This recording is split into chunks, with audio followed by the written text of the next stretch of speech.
प्रधानमंत्री मोदी जी ने सोमनाथ स्वाभिमान पर्व में पार्टिसिपेट क्या कर लिया, डमरू क्या बजा लिया और जनता को एड्रेस करके लंबी पब्लिक रैली क्या कर ली। तुम लोगों की तो भाई साहब जलने लग गई बुरी तरीके से कि ये तो हमारे पैसों का जो है वो सत्यानाश कर रहे हैं, हमारे पैसे खर्च कर रहे हैं।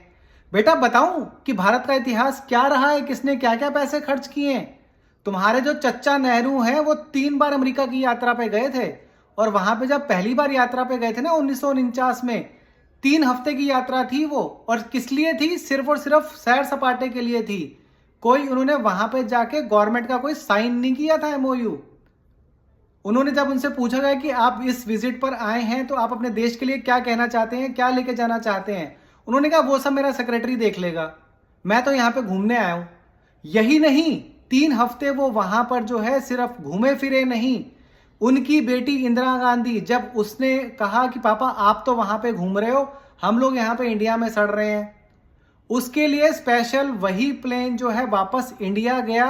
इंदिरा गांधी और उनकी सहेलियों को जो है वो प्लेन लेकर आया सीधा कनाडा। वहां पे इंदिरा गांधी ने भी 14 दिन बिताए थे कनाडा में। उसके बाद जब तुम्हारी इंदिरा गांधी भाई साहब प्राइम मिनिस्टर बनी, उन्होंने युद्ध करा, 1971 में बांग्लादेश को आजाद करवाया, 90,000 पाकिस्तानी सैनिकों को जो है खाना खिलाया लगातार। लेकिन भारत देश के लिए क्या किया? एक पीओके की जमीन तक नहीं ले पाई वो। 90,000 सैनिकों को इतने दिन खाना खिलाने के बाद सैनिक भी वापस कर दिए और अपनी जमीन का 1 इंच टुकड़ा भी नहीं हटा, वो वापस ले पाई।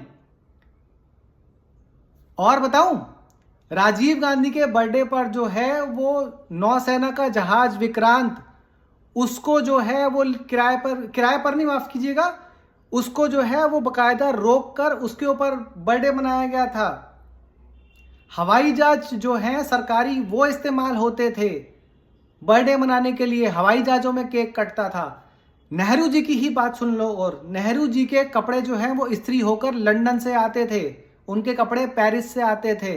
उनकी सिगरेट जब एक बार खत्म हो गई थी, लखनऊ में किसी कार्यक्रम में जा रहे थे वो, तो स्पेशल एक चार्टर प्लेन मंगाया गया जो कि पेरिस से उनकी सिगरेट उठा के लेके आया था। ऐसे खर्चीले थे तुम्हारे चच्चा नेहरू। और तुम लोग जब सनातन का उत्थान हो रहा है, उसका जीर्णोद्धार हो रहा है, तब तुम लोगों को मिर्ची ऐसे लग रही है कि जैसे पता नहीं कि तुम्हारे खुद के जेब से ही वो पैसे जा रहे हों।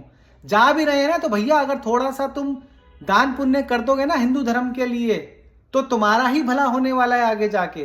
ध्यान रखना इस चीज का।